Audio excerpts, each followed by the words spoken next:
Back in here.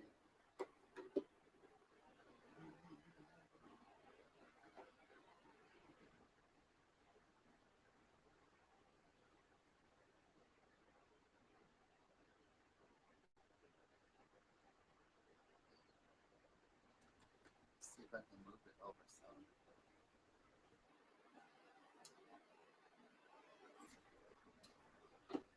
See.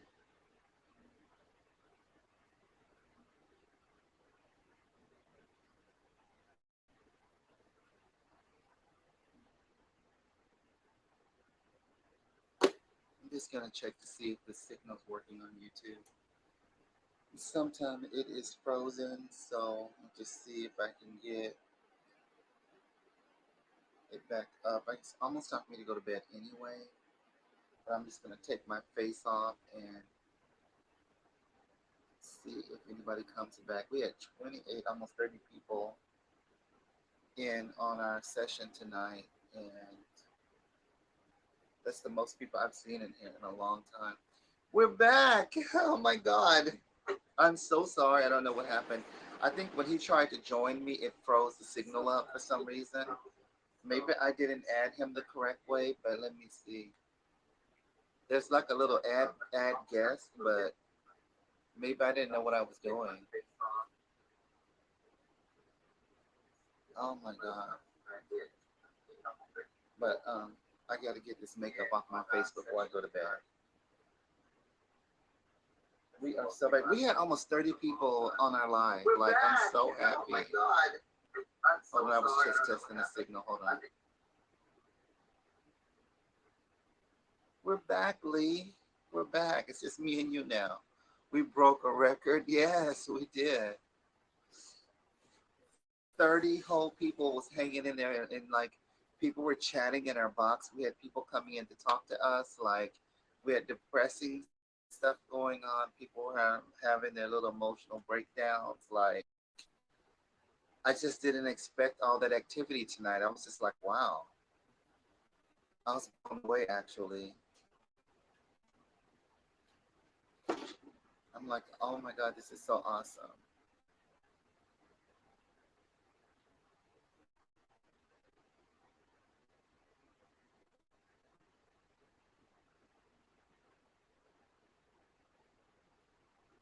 But you know, that's the technical world for you. Like, you know, mishaps happen like that, and shit gets all frozen up, and it's crazy.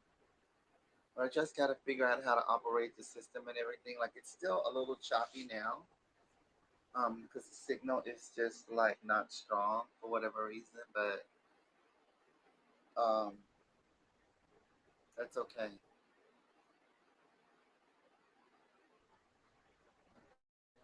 I'm trying to get all that makeup off my face.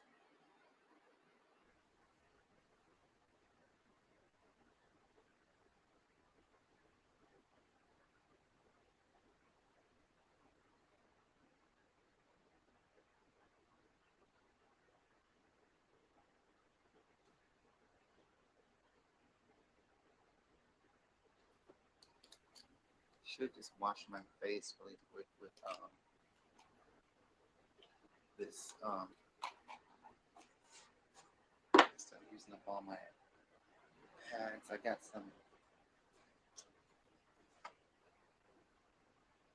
Oh, I've got some face wash here, Aqua Bomb Jelly Cleanser, and then I just wet a towel and just kind of like rub it all over my face to get all that excess foundation off because I want to sleep with that foundation on my face. I really don't, and there's a lot in here. Sometimes the little tubes they give you a lot, but you can see like it's already like foaming up on the side of my cheeks. No, child. Heck no. I have done it, but I try not to because it's really bad for your skin. You know, you don't want oil getting trapped underneath your your layers of skin, and then that's what creates wrinkles. Dirt and oil is what creates wrinkles because your skin has to breathe, If you can't shed properly, you start to get crow's feet, and I don't need those issues. Like I said, I spent a lot of money and time and pain just getting surgery to my face to get the scars off. And so I try my best just to take care of my skin, even though I'm no supermodel. I still want to look the best that I can look in this present time, as far as not having a whole lot of problem, acne and wrinkles. It's not cute on a big chunk of my body like this. Like you got to still like maintain your face.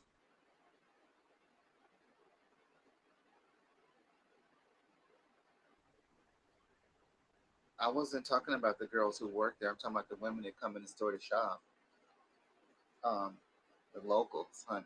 Those girls, church girls can dress, honey, especially on the weekends. They get all fixed up.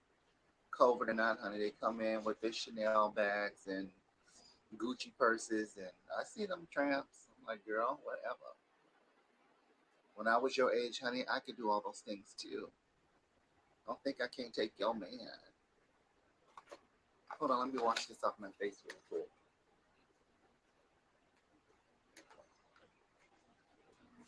Hold on. Ooh.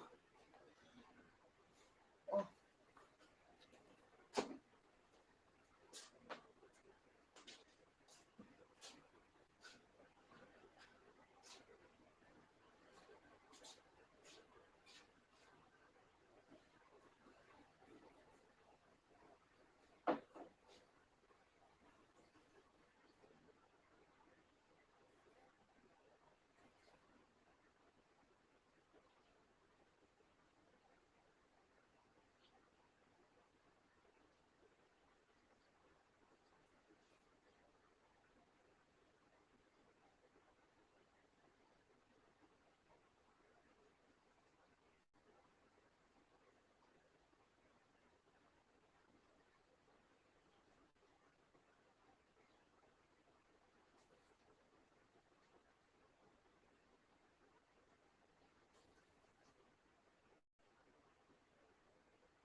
okay, I'm back.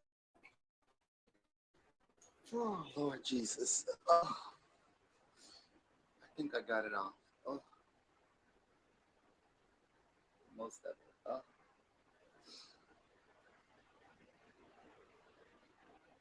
oh, Lord Jesus. Okay. We got three people. It says, I'm going to go to bed. No, wait, don't go to bed just yet because I was trying to add you. Let me see if I can find you here.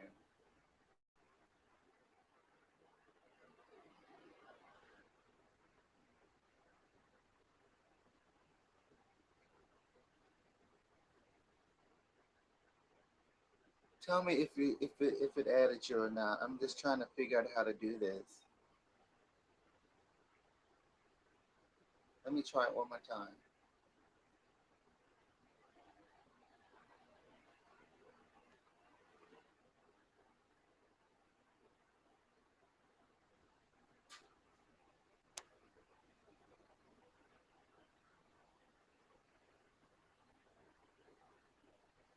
Oh, no, I messed it up. Hold on. I'm trying to add you onto this chat to see if I did it wrong.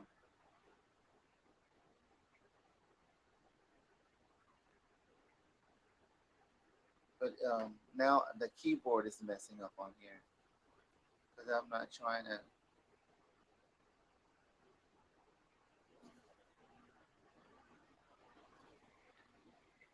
Hold on. Let me go again.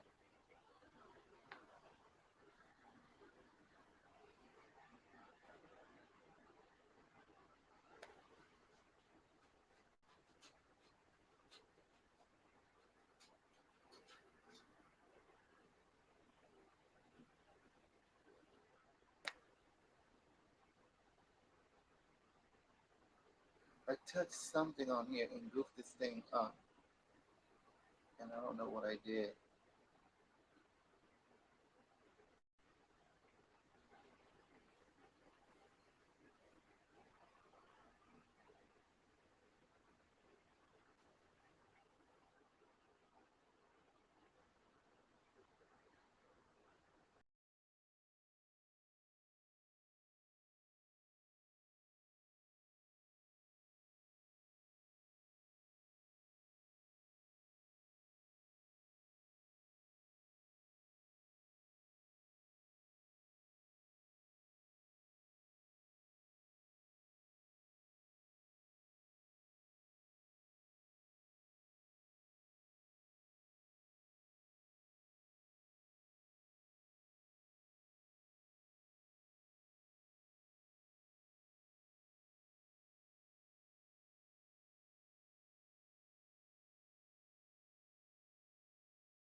Oh my god. my phone my thing is messing up. Hold on. I don't know how to get out of this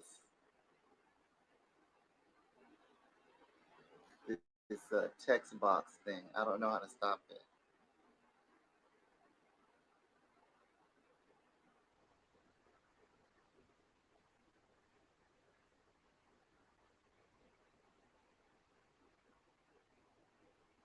There's a text box and I don't know how to make get it off.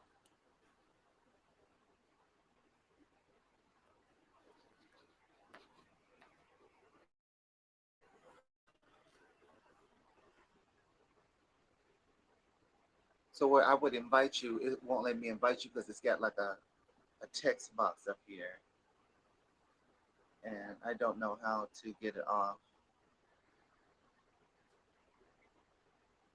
So if I try to add you, like say, okay, so I see myself there.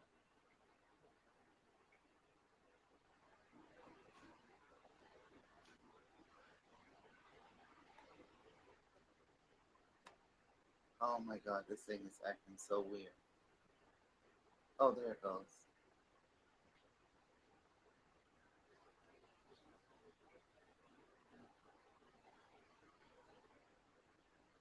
How do I cancel it?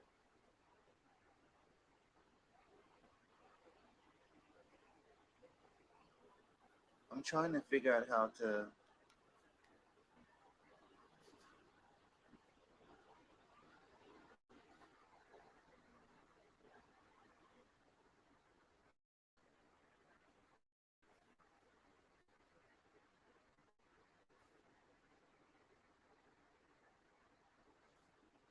It's not letting me type in the text box. So even if I try to add you, I can't. Let me see if I. Hold on. It's not even gonna let me. Um,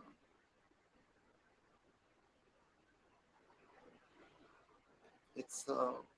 Yeah.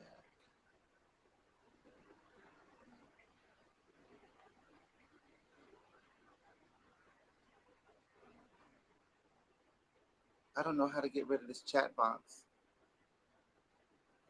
I wish I could show it to you, but it's like, when you try to type and you can like do a sticker or whatever, it puts like a little banner over, and you can type your whatever you want, and you can add little stars and sparkles and send it. And I don't know how I opened it, and I don't know how to close it back, and so I can't type because it keeps typing into that little box, and I don't know how to make it stop. It's so frustrating because I don't know why I how I did that.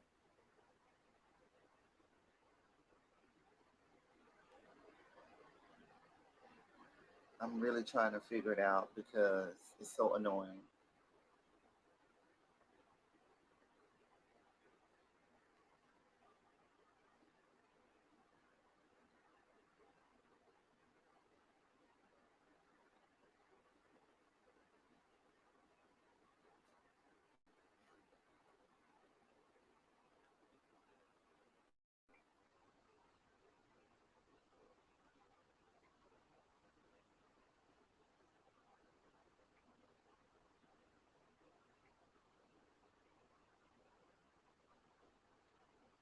I'm trying. I don't know. I don't know what I'm doing. Like this is so crazy. I cannot believe this. Um. Anyway, it says you should play with HAPS some more to understand it. It's not HAPS. It's the like when you're typing and to type on your keyboard, your cork board. It's like I hit something and it popped a little banner up over everything else that I'm trying to type, and it's typing into that little space, and then it'll give you an option to make stars or little sparkles. It's like you're making a banner, and then you can send it in a text to somebody. And so I don't know how to make that banner go away so I can type and add people to see if I can figure out how to go live with people and stuff like that. But I can't send an invite because it keeps typing in that little chat space, and I don't know how to make it stop. It is so weird.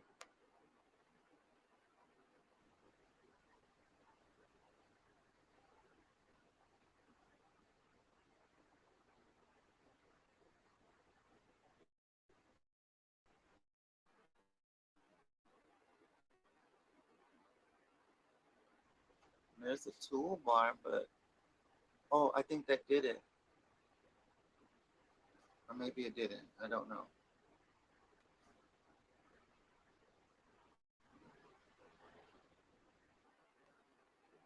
All I know is I was trying to invite Jeff. Oh, there it goes.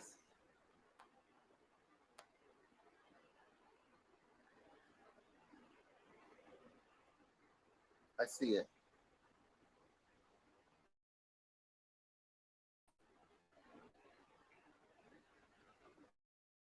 Jeff, did it? Tell me if you got an invite from me, because I just sent it just now. I don't know how I got rid of that thing. It says no worries next time. Maybe he's gone already, but I was trying to figure out how to invite. It says yeah, but it will freeze. No, I did it different, like a different way. So just see if it'll open up,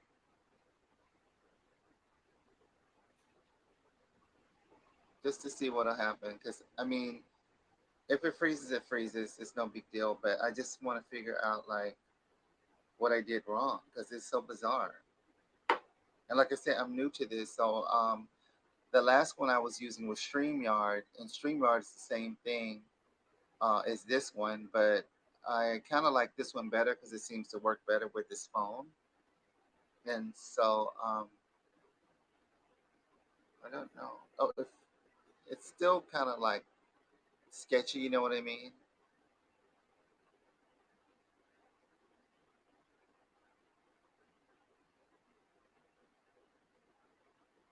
Looks like there's 6 people in here.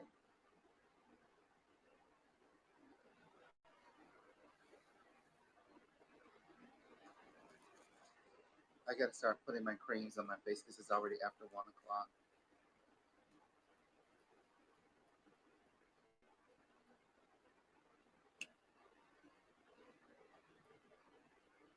I don't know. It's still the signal is very sketchy. I can hear you, but I just can't see you.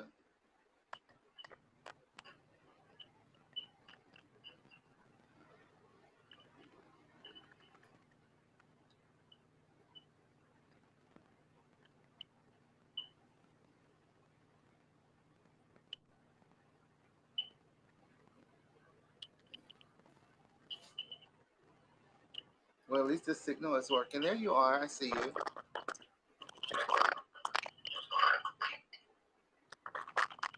I mean, it's super tiny and sketchy, but I can see you.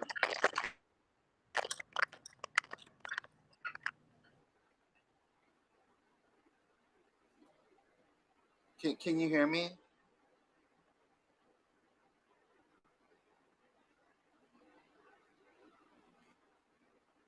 Oh, now he's gone. Fizz. Well, he popped in for like a hot second,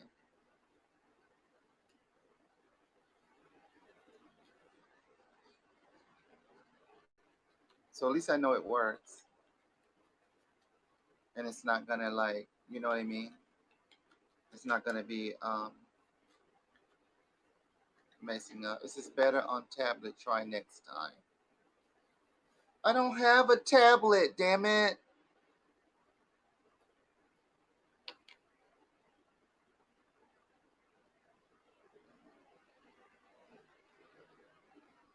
Sketch yourself going to bed. I bet he already got his night creams and eye makeup on too. Good night, sleepy. Lee, it looks like it's just me and you and five other people tonight. How are you broadcasting? I'm broadcasting from Haps, and this is on my cell phone. Like I'm doing it live from my phone because it's integrated, and you can do it from a laptop or whatever. But I don't have a laptop. I don't have a. I have one of those Windows based things, but it doesn't let me put apps on there. And so it was like a total bust. Like when I bought it, I thought I would be able to like download Androids and apps and stuff like that, and you can't. And so it's just it can do internet and it can do like simple things, but it can't do these programs. So I just gonna have to buy another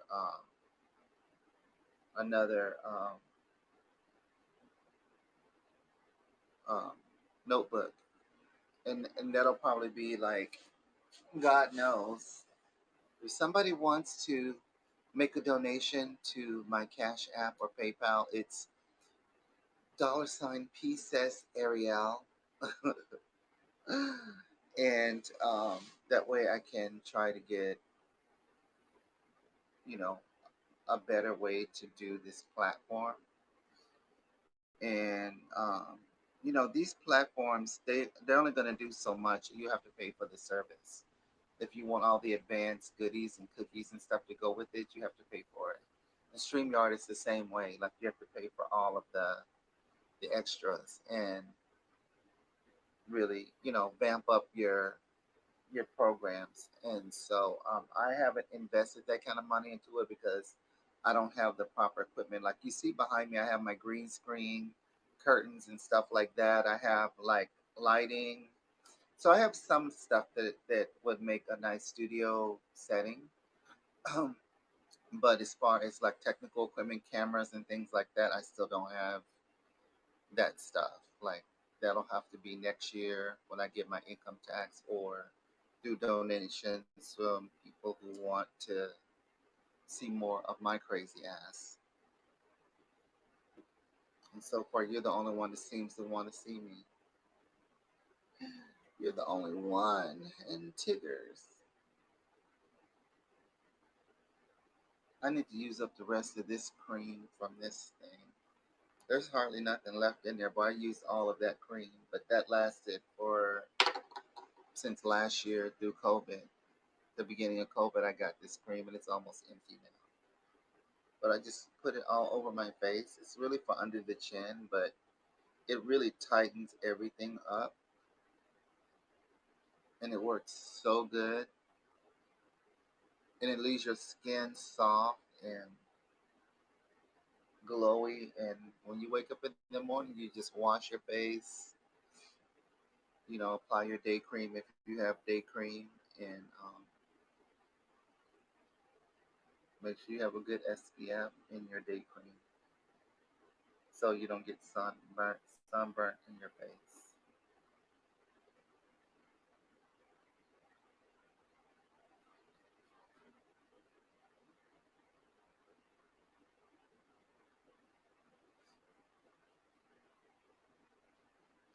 Oh,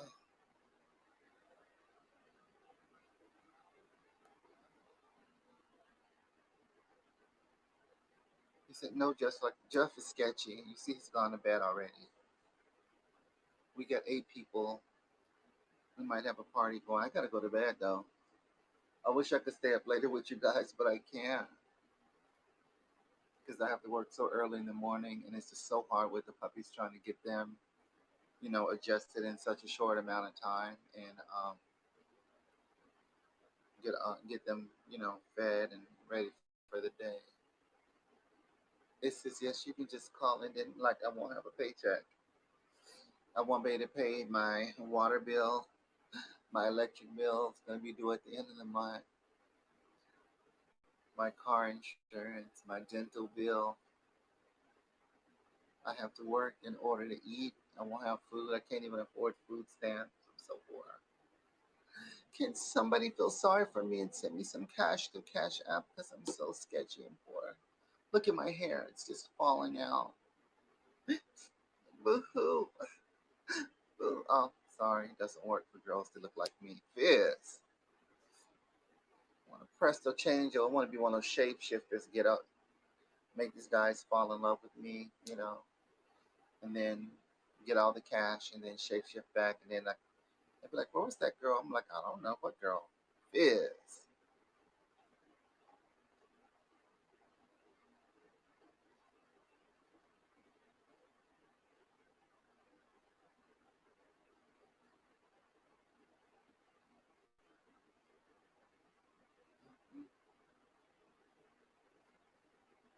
I'm surprised there was anything left in here, but it still has a little bit. This will probably be like I'll probably make this work through Sunday, and then it's gonna be no more. And then it's gonna be time for me to order. I was trying to put off ordering, but looks like I'm gonna have to.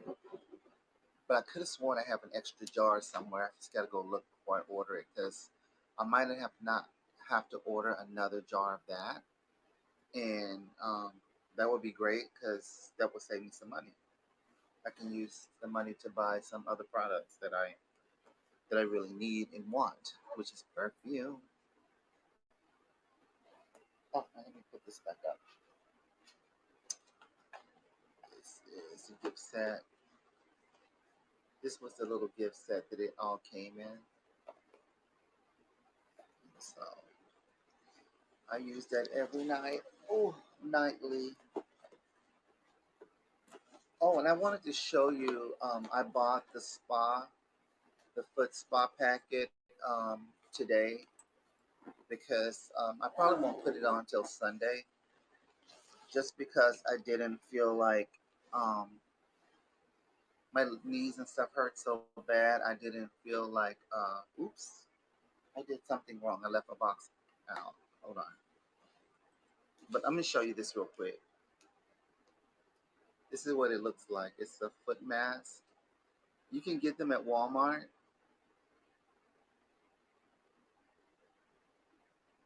No, I've done this. I haven't used this particular one.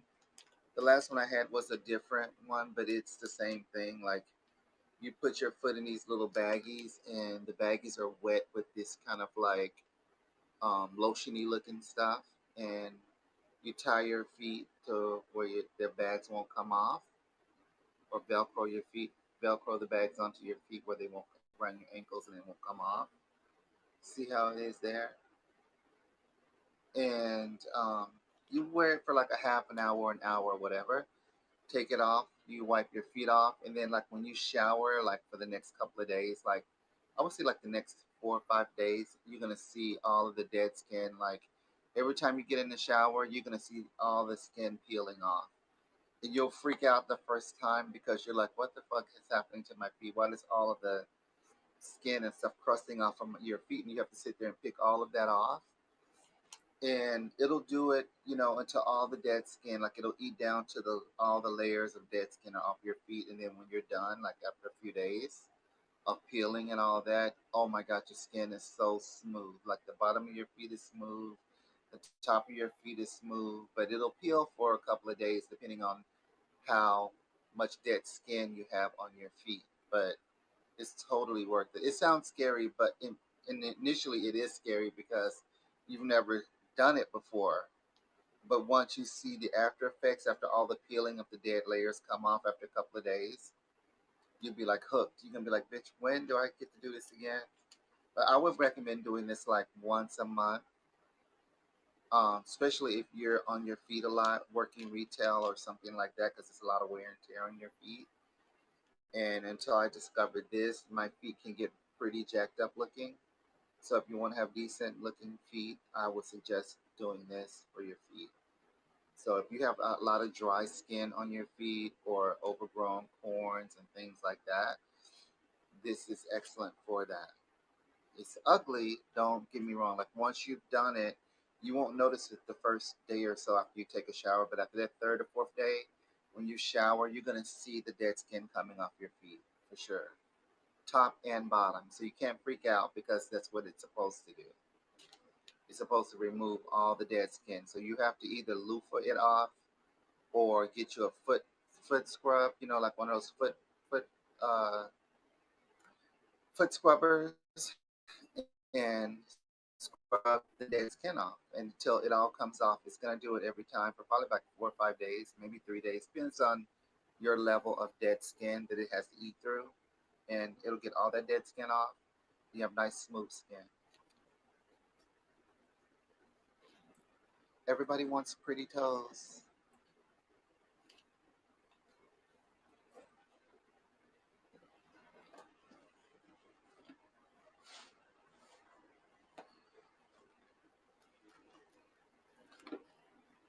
And my ex, he never appreciated anything I did, like, as far as health and beauty. He's always insulting me, making me feel bad for not being, I guess, that other thing that he was married to. Thing two.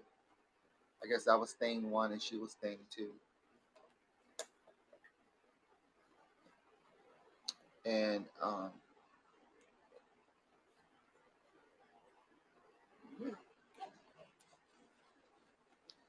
now I don't have those. This is, I am sure there are things he was lacking in. Yeah, penis size and how to use what he didn't have. He was lacking in penis, being over exaggerating and cheating, over exaggerating in his sex department and cheating. That's how they do.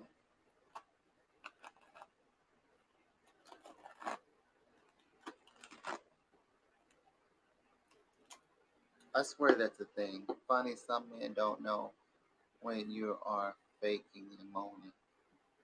I wasn't faking. I was just telling him to get the hell off of me. Just get off of me. Ugh, get off of me. Shit. You don't even know what the fuck you're doing. Like, you annoying as fuck. What are we doing? Making a very ugly porn? Like, get the hell off of me.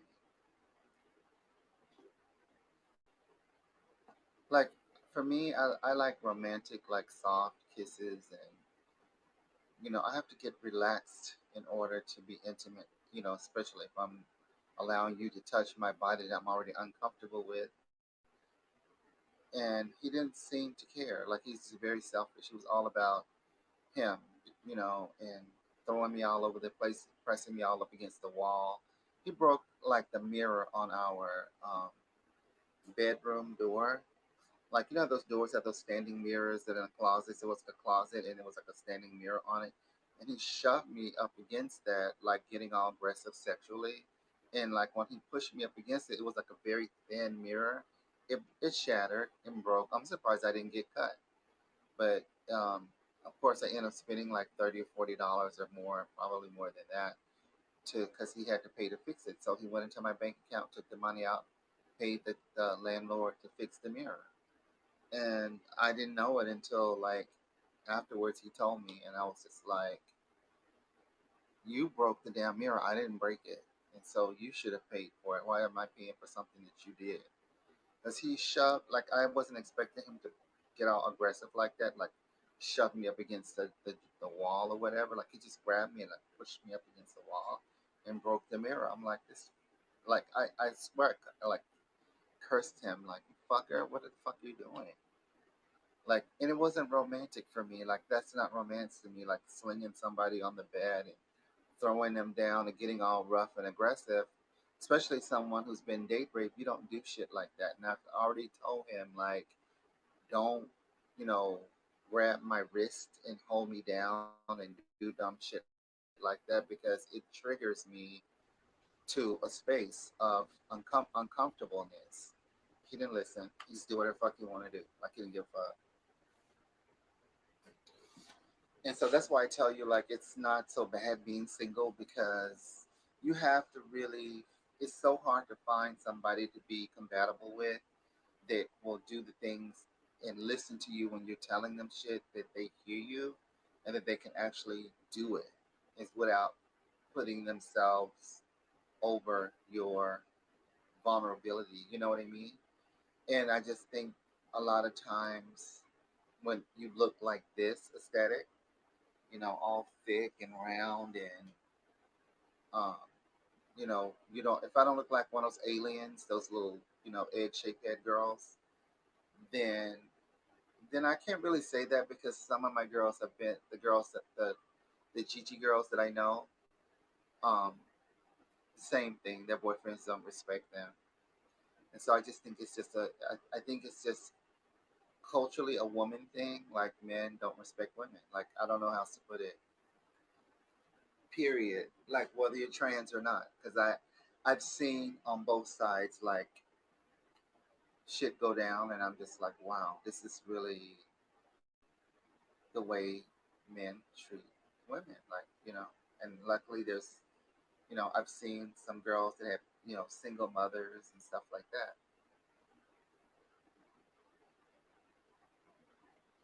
and I wouldn't really call him alpha per se. He had a big ass mouth and he was just very outspoken, but I just never in the beginning I didn't see it, even though people were telling me like he's wrong for you, like you shouldn't go out with him. But he was saying all the things I wanted to hear in the beginning.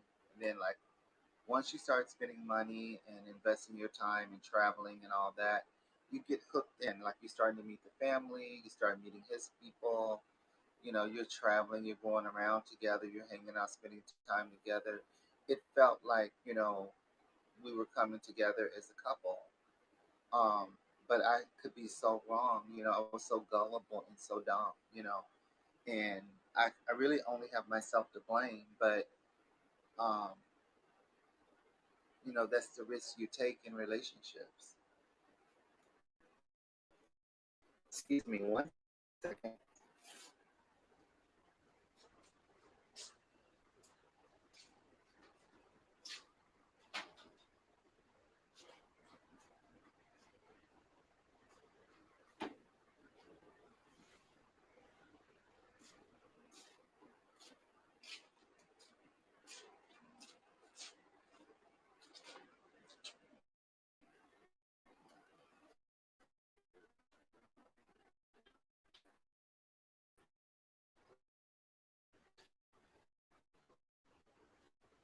It's getting it's getting really cold, and um, but it says, but from what I'm seeing with these men, they have a lot of toxic masculinity,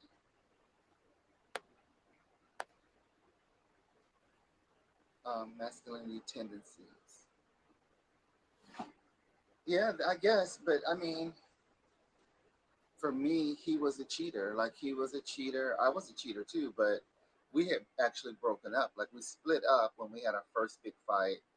I had been talking to another guy in the background just as a friend, and then when I didn't see us being together because he was really making me feel bad, I started talking to the other guy, and I just told him, "Hey, do you mind if I come and spend time with you instead of I want to not go see this village idiot because he's really being rude." And that guy was really being nice to me, so I went off with him, not knowing him at all. Like I'd known him, we FaceTime and stuff as friends and stuff like that. But we kind of liked each other, so I was like, "Ooh, back up." Because I wouldn't necessarily say I cheated on him. I was saying that I always keep a boyfriend on the side, like a little guy friend. I know the guy likes me, but I'm not trying to push up on him. But we just communicate like as friends. And then if I break up with the person I'm with, I'm already on to this other guy, and I can kind of like ease smooth my way on into that relationship with him. Like if I really want to go there with the other guy, and then I can say, "Hey, I'm not with anybody now. Do you think you want to hang out or whatever?" And if they like me and they always do, then I'll go off with them. So it's a little bit different. Like it's a little bit complicated, but hell yeah, I will cheat. Like if a guy thinks he's gonna cheat on me, the kind of person that I am, bitch, I already done cheated on you 15, 20 times already. Like, bitch, you can't out cheat me. I wrote the book. Like, I bet you, would you like, I know we're dating, but would you like my autographed copy of my book? It's called I Wrote the Book on Cheating, Bitch. You were over there with that bitch. I've already had 10 bitches. See? Oh, look. Oh, they're younger than you and cuter than you. Oh, well, oh, and they can have sex better than you, too. They kiss better than you, bitch. And that was the kind of bitch I was. Like, it took me, like, once I first moved to Florida, and I saw, like, for the first time, guys didn't care that I was, dark skinned. They didn't care, nothing. Like, they liked me. I was, like, for the shocked. And they were like, "I like your lips, I like your ass, I like their tits, I like, everybody likes something different." So I just went with whoever wanted to go with me. But it was like, it was a rotation of men. So when I started dating my first boyfriend, and the first time I went to visit him at his house, he had a whole group of girls. I get the feeling you are cheating because the men hurt you. Well, the first time I did it, because like prior to me dating him, I could tell guys like me. Like once I got to Florida, it was like, oh shit, all these guys are like here. They all seem to be up in my Kool Aid, like, and they were all smoking hot. Like there was like no ugly guys, so it was like a smorgasbord. And I really was like innocent to it all because I was like new to all the attention. And once I started with the James Dean type guy, like I really was like smitten by him because he snapped me out of my first suicidal thoughts and stuff. Like I was starting to slip back into depression because I couldn't figure out what was going on to me. And then I met him, and he pulled me out of all that because he was so fine. I wouldn't have time to think about, swallowing pills or anything. And he told me, he's like, "I know you're sad, but I just want you to be happy, and you can hang out with me anytime." And then I gave him my phone number, and he never stopped calling me. Like he was like, he called me more than my own family called me. And he was only at Disney for like a short time. And I don't know, like the first time I went to visit him, he lived kind of far out, and coming out of his house was a bunch of girls. I was just like, well, you got all these bitches over here just straight out of high school. What the fuck you need my old, 20 something year old ass over here? And these girls look way cuter than me. And he was like, "No, no, no, no. Those are just some, some friends. Those aren't my girlfriends or whatever." But me and the girls were like sizing each other up. And I was just like, oh, okay. Because I could just tell. Like, you can just tell when it's like him, his buddies, and then these girls. And so he had begged me and begged me and begged me to come visit him. And so I decided to just go. I was gonna go spend the night with him or whatever. But then I saw them girls, and I was like, "Oh, I see what's going on." I said, "Oh, okay, two can play that game, buddy." And it was on. Like it was 7 years of off and on, off and on, off and on, cheating and cheating until I got, end up getting date raped, and then I stopped. Because then it fucked me up. I was just like, oh, I can't trust you motherfuckers anymore. Like that's it. Like that, you'll be the last one to ever do that shit to me. And after that, I just stopped trusting guys. Like I was like, I didn't even trust him. I was like, I don't trust anybody. Like, because it really messed with my head. Like I just could not believe somebody would do that. And why? If you're a really good looking person, why would you need to rape somebody? Like you can get any fucking girl you want. Like you could have left me and went and got 10 more girls down the street. Like you know what I mean? And so that was the end of the cheating stuff for me. I was done. Like I was like really done after that shit surfaced up. And then like my friends and stuff were not being supportive at the time. He was one of my friends, the one that was just here talking to me. He was around back then, and with that circle of friends. But me and him stayed friends regardless of what was said. I stayed friends with him anyway, and he was out hooking up and doing all that stuff too. I was in love. I was in love with the first boyfriend, the James Dean guy. I was in love with him. Like I'm still, he still has my heart. Put it that way. But he was so good looking. With attractive guys, they draw girls. They draw in a lot of girls. And even though he's in love with you, girls are all on him all the time, and that's all he knew until he met me. And then I was the one his heart was really with me and him. Like, cause I tried to get rid of him. Like, I tried to break it off with him so many times, girl. I told him, I said, look, every time we seem like we're gonna be together as a couple, here comes another bitch. Here comes the supermodel. Here comes the high school girl. Here comes a whole crop of bitches out the woodwork. I said, and when you do that to me, look how many times I've done it to you. I said, because bitch, I can throw it right back in your face. You can't play with me. I said, but you're the one who keeps calling me. I'm not chasing after you. I don't chase no dude. I don't chase them. If he was the one who kept calling me, kept coming over, kept crawling around, soon as I tell him we're done, I'm off. I'm dating somebody else. He's dating somebody else. We split up. It don't even last a month. He's already broke up with that fucking girl, and here he's back calling me again. And I was like, well, you said that this was the girl you were in love with. You want to buy her house. You want to buy her a ranch. You want to do all this shit you dream with her. You told me that same shit a month ago. Now all of a sudden your thoughts are with some other bitch. I said, so for me, go and be with her. I'm not I'm not trying to hold on to somebody that don't want to be held on to. Cause bitch, look at me. I got plenty of dudes to keep me busy. I don't see, a lax in my damn dating schedule, you know. And granted, they weren't as hot as him because he was hot as fuck, but they were some good looking guys, but they weren't on his level. And so, you know, it is what it is.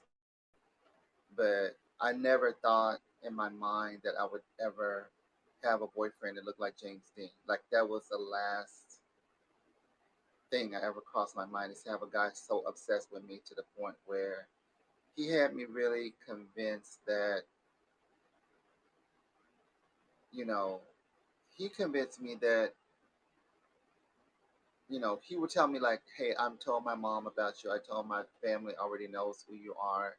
I had met his grandmother, but I didn't meet the mom, the dad, the stepfather, and all of them until the funeral. And then at the funeral, that's when I got confirmation, because they came to me individually and was hugging me and telling me that they knew about me, and they knew that me and him were together. And then his ex girlfriend, which was the model girl, she was there, and the girl from high school.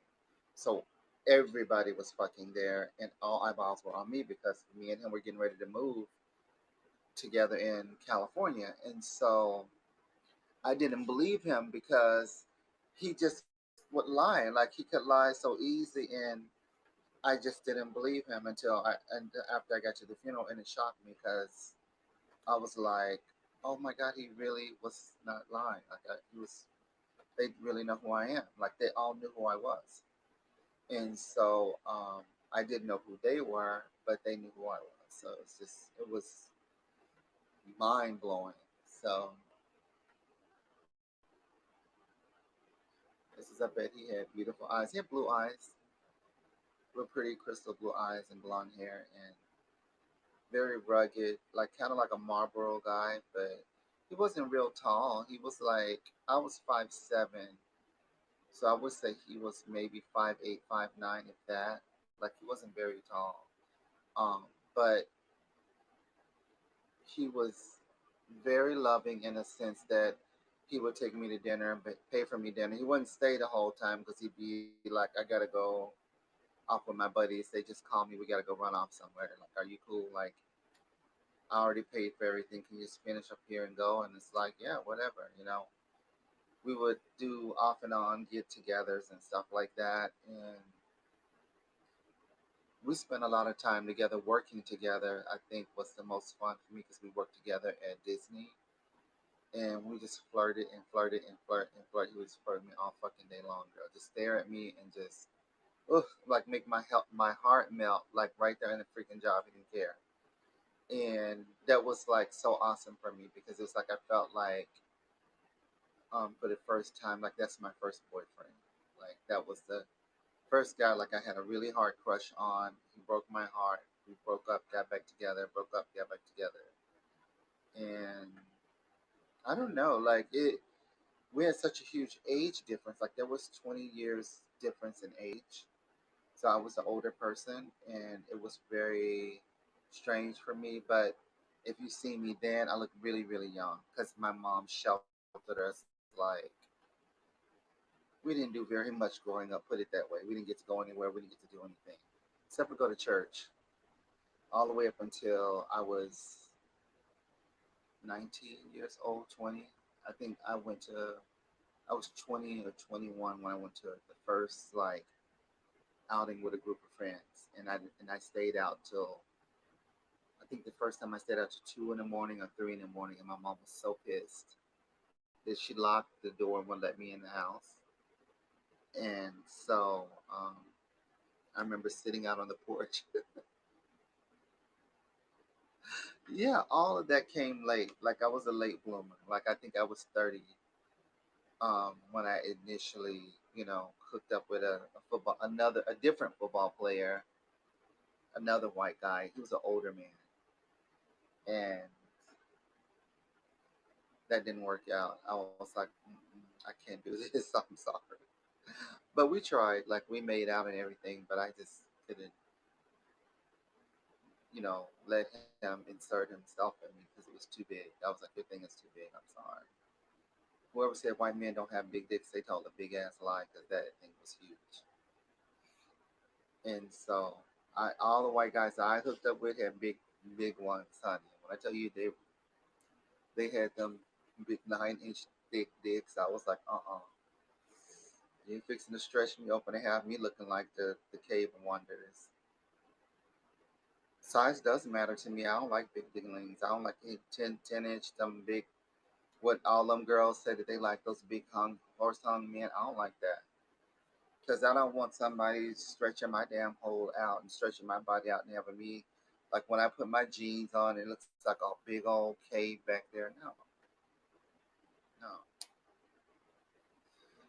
I like probably 6, 7, or 8 inches, and that's pretty much steep for it to be a 9-inch dick. No, no, you ain't been ramming me with that shit. No. Some people like it big. I don't. Not even in my mouth or anything. Like no. Movie wise, it's cute to look at on foreign films, just the excitement of it. But in reality, I don't want that. Like, you know what I mean? In a film, it's okay. Like, that's somebody else taking that big ass thing getting shoved up inside of them, girls or guys or whoever. But my body, oh hell no. Mhm. No, man. And so, that's one thing is, yeah, it can be too much for everyday moment. No, and then the thing about it is that, when you're intimate with someone, for me, I have to be relaxed. I have to feel safe with your ass. And in order for me to really let you go there to do that, like insert yourself in me, inside of me, I have to be completely relaxed. My body has to be able to accept you. If it's tight and tense, it's not going to go in. Like it's not going to happen. And just imagine if you have something really big, you're trying to shove it in, and it's all clamped up and tight. Like, no, bitch, you're not gonna rip me all up and have me in the hospital getting stitched all up and shit. Because I mean, you've seen these girls and guys. They like, these guys go and ram them like really hard, like they're making a porn movie, slapping their ass and balls and cock up into their vagina and booty hole, and then they get ripped all up, and then they have to go to the hospital and get stitched all up, and that shit hurts. And then you can't pee, you can't poop and all that like that. Who wants to go through all that? I don't. I had a friend and he was having sex on the job. Like he was like going to the bathrooms and just servicing any and everybody, child. He was just a whore. And I hung out with him all the time, at Disney. And I never knew because I was so naive that he was doing all this stuff until like much, much, much later. Like he ended up getting fired. He got caught by one of our bosses. And I swear to you, the boss was jealous because I guess like he was intimidated by him because I think his boss, who I thought that man was married to a woman, but he was gay and either closet gay or something. Like there was something sketchy going on. Don't ask me, this Disney. He was down in the bathrooms as the manager down there sucking dicks and doing all the showers and facials and like all of them were down there.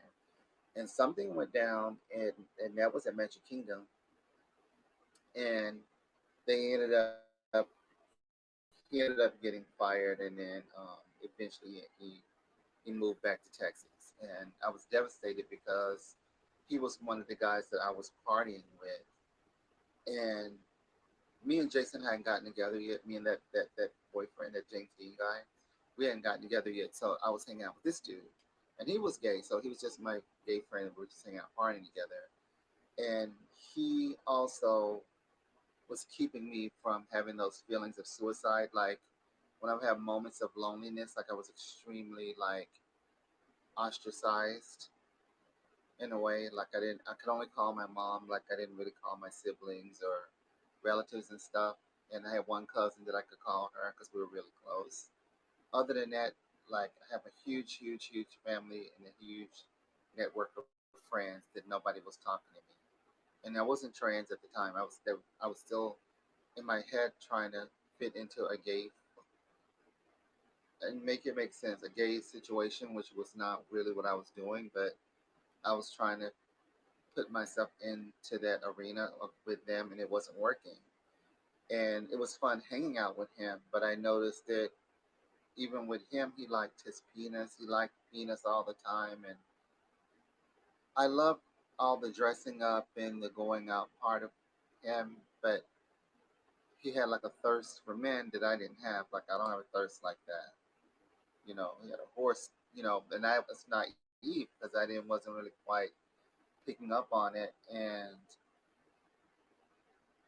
I just didn't know what was going on with me. Like I just was awkward all the way around. Like I didn't want to touch my own body, and that's how come I knew something was wrong because I was like, how come I don't have a connection with myself the way my brothers do or my gay friends do? I see all these guys how much they like their damn dicks and touching other men's dicks and playing with their dicks and all that shit. And that was I was like, that is not my situation. Like I'm like no, and I didn't even like looking at it. I didn't like. I was just like, I don't want this on my body. Like I might as well just have said I don't want a penis. But it was like an unspoken thing, and I was always thinking about it.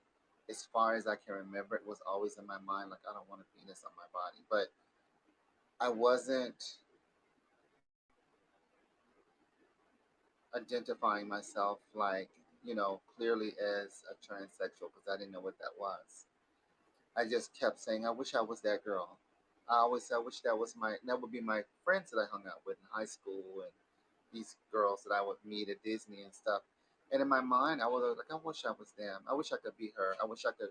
And I never understood why I was doing it. Like it never dawned on my dumb ass that I was, trying to fix myself, and it just was a fucking mess, child. And to make a long story short, and that guy, like all these people that were coming into my life, I honestly can tell you they were keeping me alive because I was miserable. I was at the ultimate of misery. Even though I was at Disney and enjoying the parks and enjoying the reverie of the essence of Disney, in the midst of all that, I could see families and friends and best friends and just constant people, just togetherness. And then here I am, just this sore thumb, like by myself.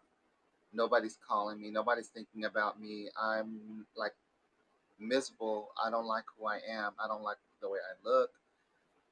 I've been called everything under the book. Scum bucket, cum bucket. Faggot. All kinds of things have been leveled at me for so long that my self esteem is like nothing. Like it's nothing. But the pockets of nice people that I would meet in my journey of all of this was what was keeping me alive. Like, you know what I mean? And so I think that is what propelled me to the next phase until I met the trans girl. Because once my friend got fired from Disney and he left, that left me by myself again with nobody to party with and hang out with. And then I would go home to an empty apartment with a dog and a cat and no messages from nobody, no phone calls, no thoughts. And I'm thinking, bitch, all these people back home and nobody's really giving two fucks about you, which reinforced the ostracized portion of what we've talked about. Like when you're ostracized, nobody gives a fuck about you. They don't care about your birthday. They don't care about if you're okay. They don't care if you're alive. They don't care if you're dead. They don't give a fuck. Their life is going on, and they're getting together with their events and their friends and their whatever they got going on in their lives, and you just don't matter. And I think that for me was really hard because you're already having a dysphoria over here, and then people are rejecting you all around you. So you're rejecting yourself, and then the people in society are rejecting you. And I think that's why when I would get home and the voices and people go away, and then it's just me. I had time to think about how hated it must, like how much people must hate me because of the way I am, and I knew that that's what it was. And then when I met Jason, I was starting to feel like I need to get off the planet. Like this is not working. And then he snapped me out of it because he just was like, I can tell you're really sad a lot. And, you know, if you ever need to talk, we can talk or whatever. Like, he just kind of took me like into his arms, and I was just like, oh, Lord Jesus. Who is this piece of eye candy talking to me over here? But the sad part is that when I finally met that girl was when I was with him. And I told him what I was trans and that I need to fix myself and all that. He started saying, well, you don't have to do any of that for me. I like you just like the way you are. And that fucked with me because I'm like, what do you mean you like me the way I am? I need to get so far away from this person as possible. So if you're not going to be able to handle me transitioning into a female completely and embracing my girlness, then we're done because this is not about you. I'm sorry. I'm not doing this for you. I'm trying to save my life. Like I'm a hot fucking mess with myself. And I don't want you to think this is about you. Like I had to kind of explain it to him because he's really young.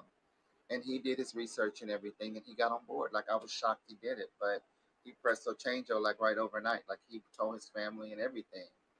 And I was just shocked because I thought we were done. I was thought for sure he's gonna break up with me. He's not gonna be able to handle. It says, what? May I ask you better space? What do you mean? Like, I was shocked that he actually stood around for the transition part because I didn't want him to fall in love with me as a boy because I was never even identifying as a boy, to be honest with you. I was like, I don't identify as a boy. I'm sorry. So if you want a boy and you want a penis and all that, is that if that's what you're trying to get at with me, we fixing to break up for sure. And he was like, no, I understand. And he goes, I don't understand it. I don't know why you want to do all this, but you know, I'm not gonna go anywhere. I'm gonna stand with you in this, and anybody who tries to get in the way, I'm gonna beat their ass. And I was just like, oh. So he stuck with me through it all. He didn't he didn't leave, but because you said you are several suicide attempts. At the time, I was like from high school all the way up until I was at Disney, like the first couple of years. I was always contemplating stuff because um, I didn't understand why I didn't fit in with this group of people. This is what people have been saying I should be with these gay people. This is my community is, and I was not connecting with them. I wasn't making a a, a close friendship with any of them. Like I had a gay, like that one boy was my gay friend, but he got fired. So when he got fired, it sent him back to Texas, and I was left in Florida without a party person to go out with, my little buddy. You know what I mean? And even in our buddy and our friendship, he was like hooking up with, like he was sleeping around with a bunch of guys and telling me, like they play with their dicks and all of that. Well, that disconnect was like, that was a red flag for me. I'm like, bitch, you play with your dicks? Ew. Like, you know what I mean? Like, what do you mean? And he was telling me everything, like what they did, like, and I was just like, okay, I don't have that connection with my body. I don't even touch my own body ever. And so I don't know why. Like I thought this was gay. Like I thought the gay people were like me. And he was like, "Oh no, honey, I love dick and I like getting my dick sucked and blah blah." Like he was like that. And I was petrified. Like bitch, I was like in shock. I was like, okay, I can see myself touching a guy's dick and sucking their dick, but I don't want them touching me and doing that to me. And he goes, why not? I said, because I don't even want to touch me. I'm so like disconnected with my own body. But at the time, I didn't know what a trans was. I had no idea, like, you know what I mean? And I was identifying as a girl. Like, I was just oozing naturally as a girl. And it was always like that. It didn't just like soon I got, like, it was from the day I got here, it was awkward. Like, the day I arrived out of her cooch, you know, it was like awkward. Like I was just an awkward child. And so I wish I would have had somebody around me to help me. You know what I mean? Because a lot of shit happened um, to me as a child growing up in that awkward space. And I didn't have any verbiage for all of those years. I do now because I can look back in bits and fragments of it and understand why they were talking to me the way they were and why I was being ostracized out of the community because I didn't fit. Like I was not identifying as a little boy. And they were trying to fucking fix me quick. Like, you know what I mean? And threatening to, you know, do all kinds of shit to me, kill me and everything. And I wasn't even 10 years old. I was still like 7, 8, or 9. So that's how come I tell people don't fuck with little kids like that because they do under, like, for me I was just being myself. So for somebody to tell me to don't act this way and don't talk this way and don't do that, you're just telling me not to be myself. You're telling me to be something I'm not. Because I wouldn't be surprised if they wanted to bring the priest involved. They did, like they did, to get the church involved. And it was a fucking nightmare, but I survived it. Like, I mean, I knew that other little kids were being praised and I wasn't. And it's wrong. I know that it's wrong for people to say, don't treat children differently, but they do it. And that's all I'm going to say about that. And you can see it now. Just turn your fucking TV on and see what they do to them little trans kids. I don't want that little kid playing sports with my daughter. Oh, okay. I don't say anything because I experienced that. I know what that feels like. And, I don't know if those kids are strong enough to survive adults making decisions for them when they know, because they already have the education piece that I didn't have back then to survive it. I didn't have the education piece, so I was being verbally abused quite often on a daily basis by different various adults in my life and strangers too. So strangers would do it and people that I knew. And so I didn't really fucking get a break. And that's when I think my brain started locking off the worst parts of the verbal harassments and the physical harassments and stuff like that. Because I was a kid. Like, children don't know anything about adult stuff. And to be accused of stuff that I don't even comprehend or understand, that I don't have any knowledge of because I'm in a religious cult, um, I had no clue about it. There was nothing on TV. Like, there was no TV with gay stuff. There was no people in the community that I knew that were gay. So why hurl all those insults to me and ostracize me when there's who would I learn it from? The chickens and the ducks and the trees. Like, we were in the fucking country. So it made it incredibly difficult to understand. I didn't understand what the fuck they were saying. I knew it was something bad. I just didn't know what they were talking about. And so it's just unfortunate. But I think these kids now, they understand themselves right away. Like Jazz, if you watch Jazz Jennings' story on Lifetime or whichever one of those channels are, you can see from the beginning, like, she was presenting female, like she was telling people, I'm a girl, and that pretty much was like how I was. I wasn't as verbal as her because I didn't have the education piece like she did, or parents that were kind of like, oh, you know, my child's not presenting as male, like he's presenting as female. I was having people say to me, stop acting like a girl. Don't act. You're acting like a girl. Stop walking like a girl. Stop talking like that. Don't talk like a girl. Like, bitch, then what do you want me to fuck to do? Like, all day long, nonstop, bitch. And so I say all of that to kind of tie into, him staying with me and keeping me alive. And I really believe it was by design. Like, I just think God pushed those people in my life for a short window to keep me alive. And then once I figured it out, girl, the transition part went like seamless. It was so seamless that you couldn't make this shit up. I bounced around quite a bit and everything, but as far as like just living as a girl, all of the crazy shit stopped. Like, it all went away. And all the feelings of suicide went away, and all of the insults, all that. As soon as I switched over into girl mode, and just the doctors even said, like, bitch, you're gonna have an easy transition because you don't have a very hard manly face. Like, your face is very much feminine.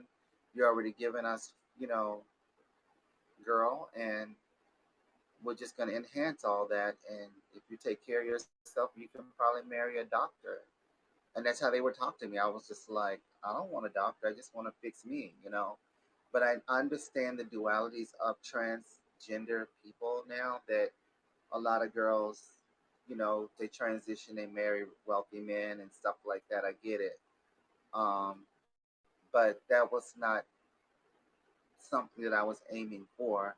That was pushed onto me by several people who were in my life after the fact. And so I just kind of was going with the flow with it and trying to figure it out. That's not my dreams. No, no, my dream is not.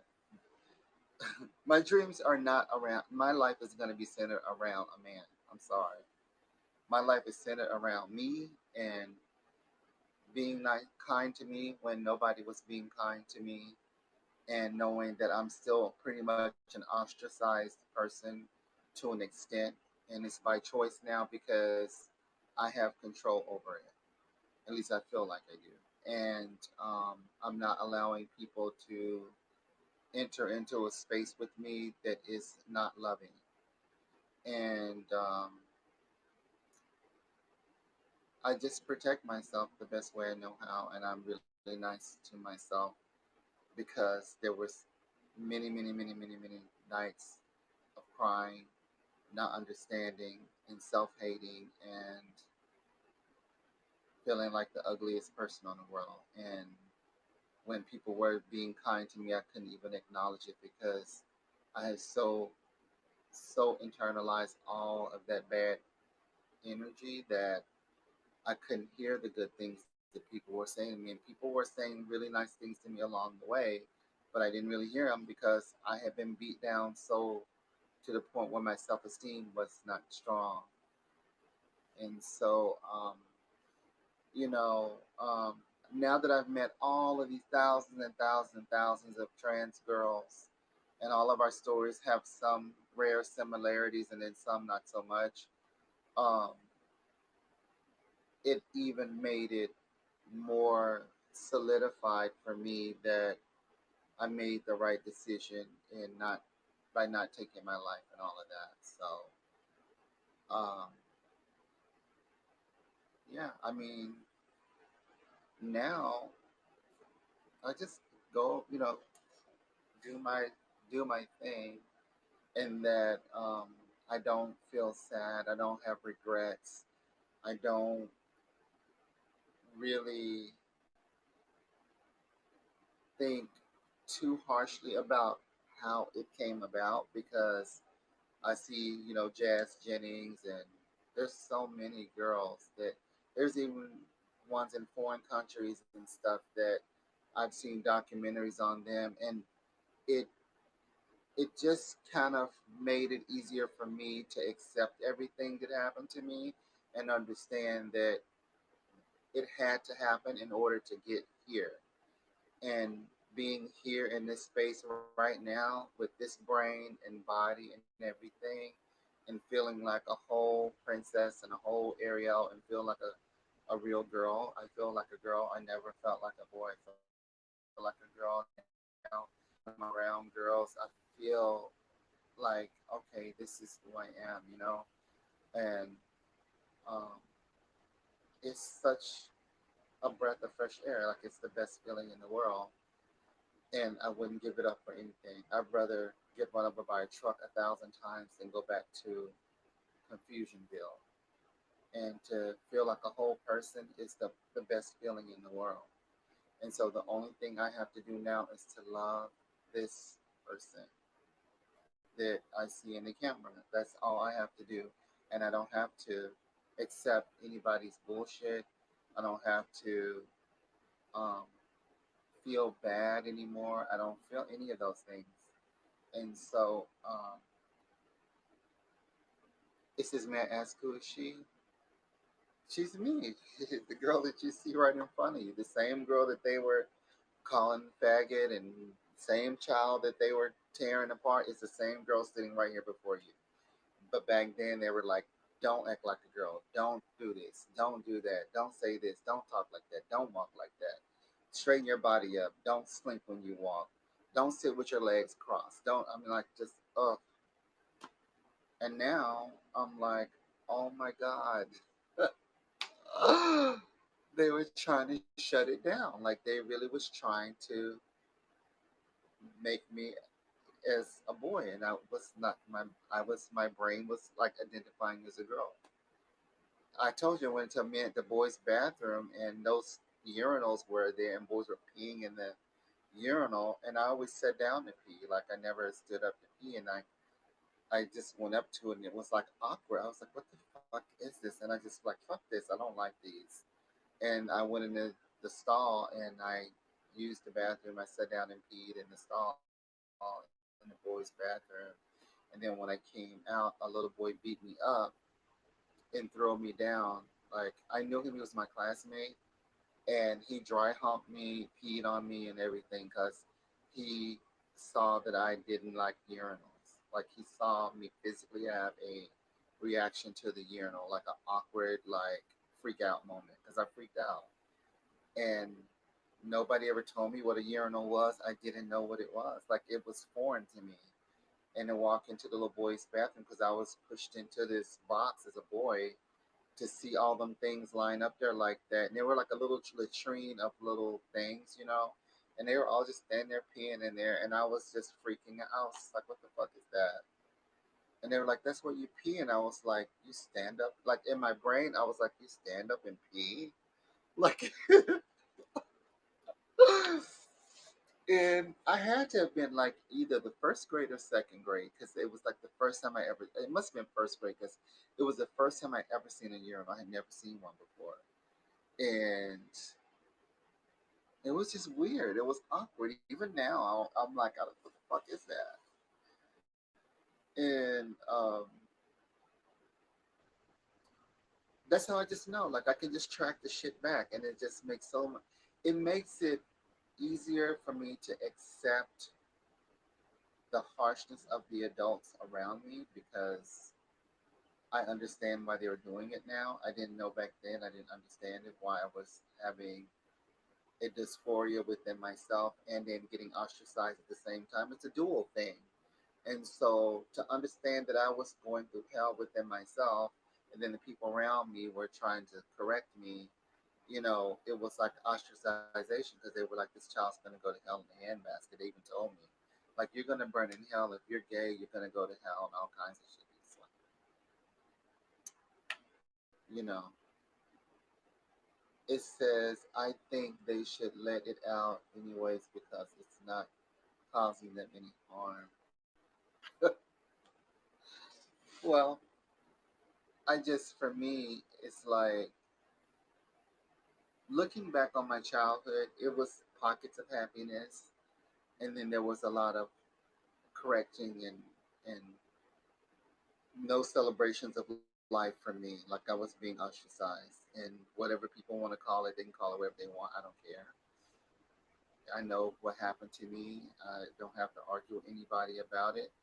I'm not saying that you know people weren't being nice. There were people being nice too, but there were a lot of people doing very negative, nasty things trying to fix me. And so um, it is what it is. And like I said, I would rather repeat that all over again to get to now, um, just because I finally got peace of mind and got confirmation and made a connection within myself that allowed me to finally come into being a whole being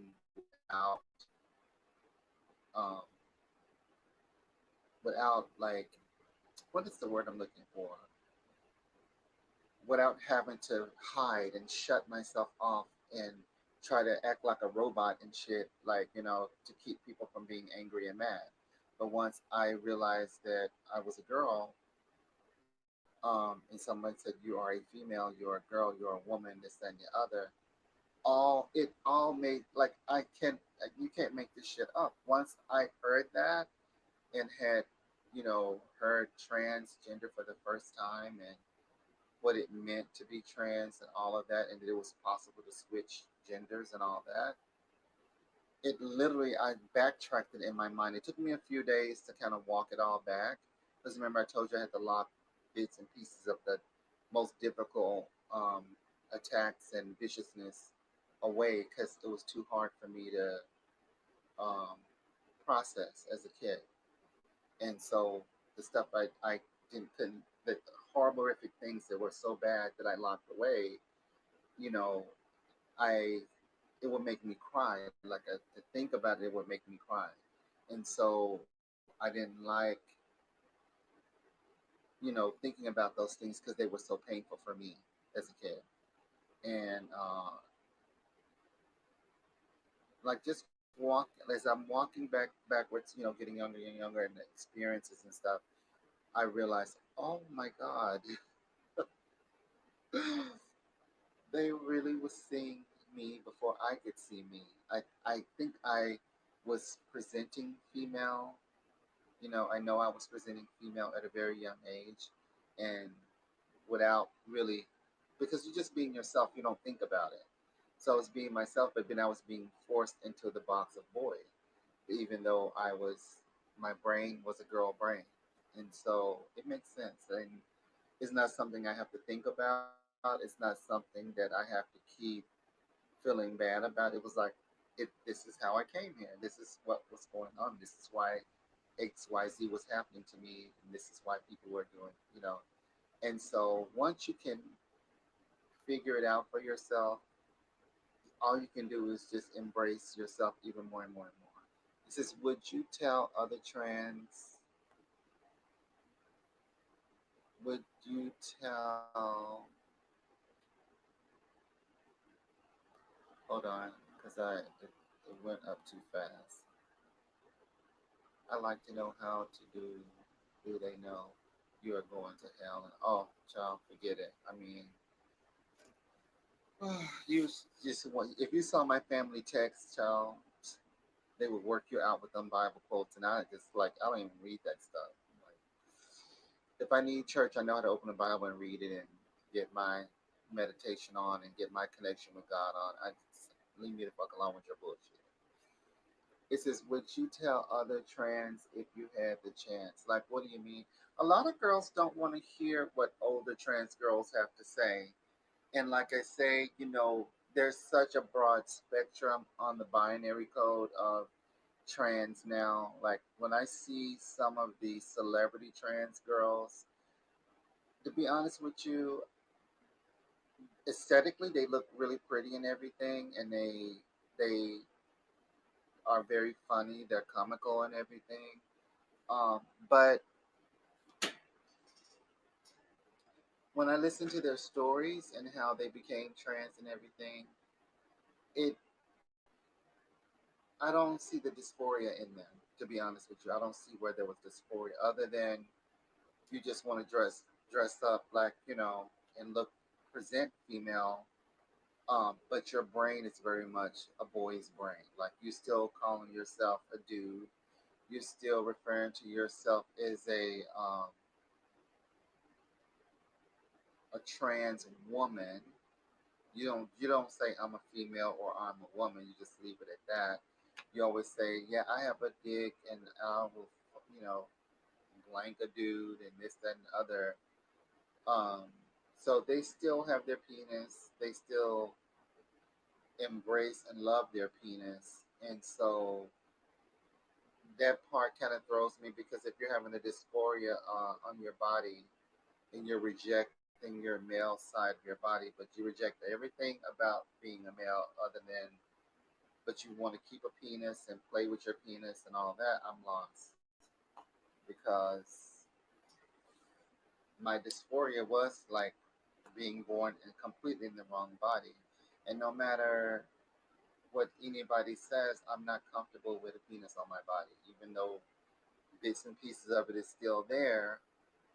It it's still hard to live with it, and so I don't get them. I don't get, to me they could be cross dressers, I guess, like men who, they haven't really had a whole lot of, you know, hormone replacement. I don't know. Like I don't want to get into all of that because I don't want to hurt anybody's feelings or tell them what they should or shouldn't do because, like I said, it's such a broad spectrum that I'm still learning. I'm not an expert by any means.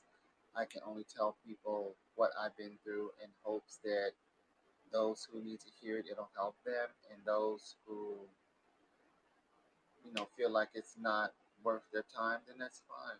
But I don't know. Like it's hard to explain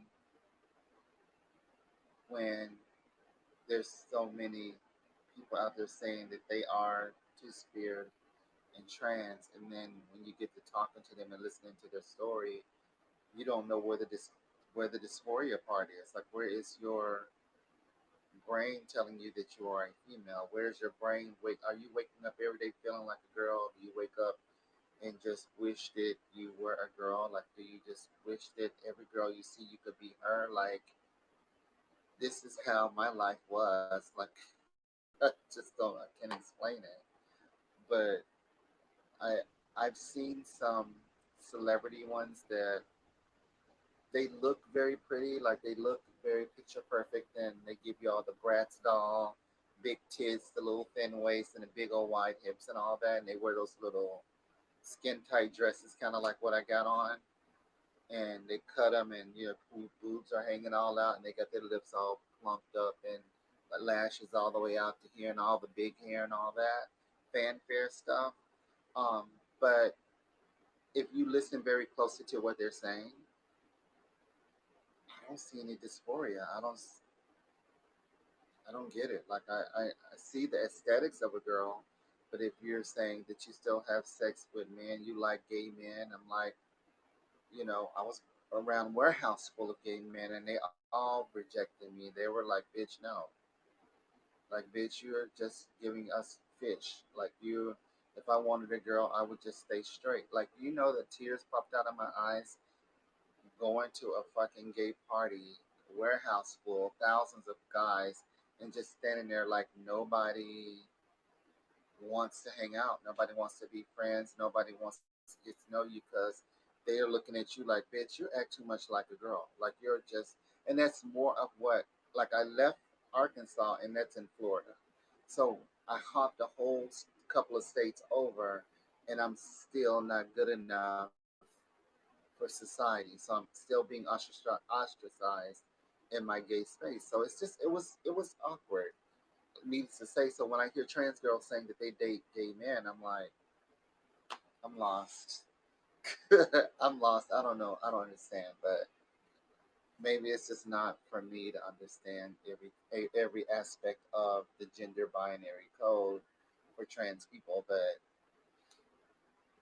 it's why I keep my mouth shut because a lot of them are vicious and they'll come for me, and I don't want to get into a fight over who's you know, real fish, fake fish, or whatever. Like we're all in the same boat at the end of the day. If you're living your life as a girl and you're out here in the world, you're bottom of the totem pole as far as I'm concerned, as far as respectability, because men don't respect cis women. They don't respect the GGs, and so you add, skin color and race and all that into it, and it's a toxic soup just waiting to happen. So, have you slept with other trans? I've never slept with any girl. Period. Nobody, fake or real. I ain't no lesbian, child. Um, no, I would never sleep with a girl. That's not my thing. I'm not into girls like that. Now, as far as girlfriends, I have a ton of them in the past that I hung out with in high school and college and stuff like that. I always were with girls. All nationalities of girls from Puerto Rican and Mexican, Iranian. We all partied together in college. Many, went on trips and stuff together. A plethora of mixed girls, black girls, biracial black girls. It was always girls, pretty, very pretty girls, always hanging out. And I always wanted to be a girl. Like I just could see it in my mind. Like I want to be her. Oh, I want to be her. She's so cute. I wish I was her. Like, and now I am her. And so it finally happened for me, and I just thank God. Like, thank you, God. Like, He gave me the life that I deserved, and it was such a rough existence, and I missed out on so much. I missed out on so many things growing up. Like I didn't get to do anything, and often just ostracized. That's the only thing I can tell you. And I won't say that it was all bad because like my parents were really nice to me, and um, my uncles were really nice to me. So everybody wasn't mean. It was just certain situations that I would run into on a daily basis that made life difficult at times. So, and your brain, a child's brain can only handle so much of that stuff, and before they kind of like, you beat someone's self-esteem down, they don't feel good about themselves.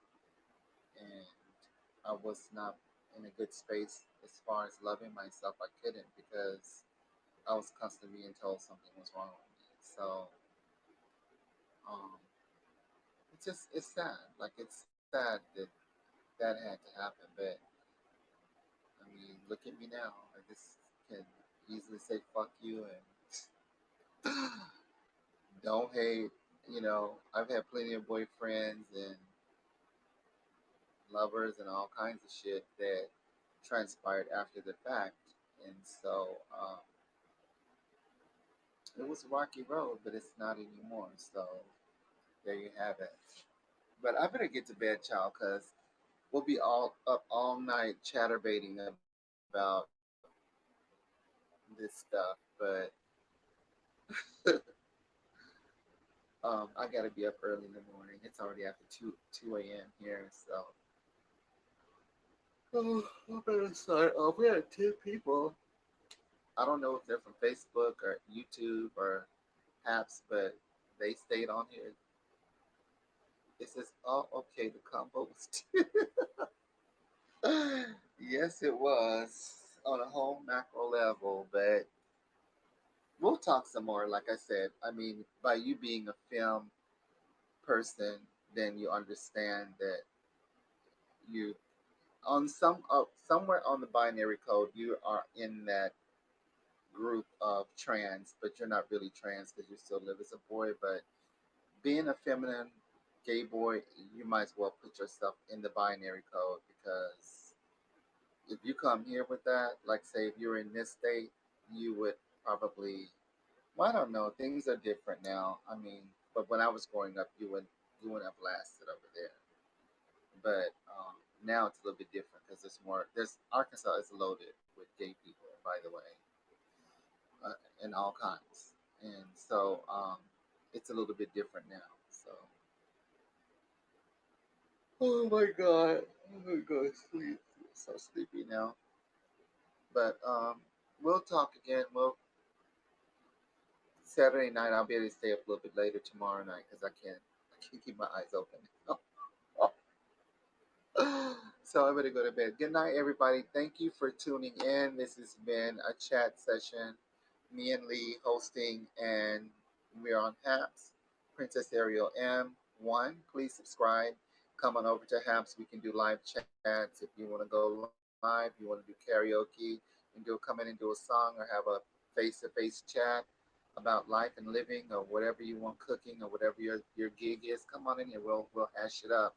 If you're on YouTube, it is Princess Ariel M. Don't put the number one because that's not necessary.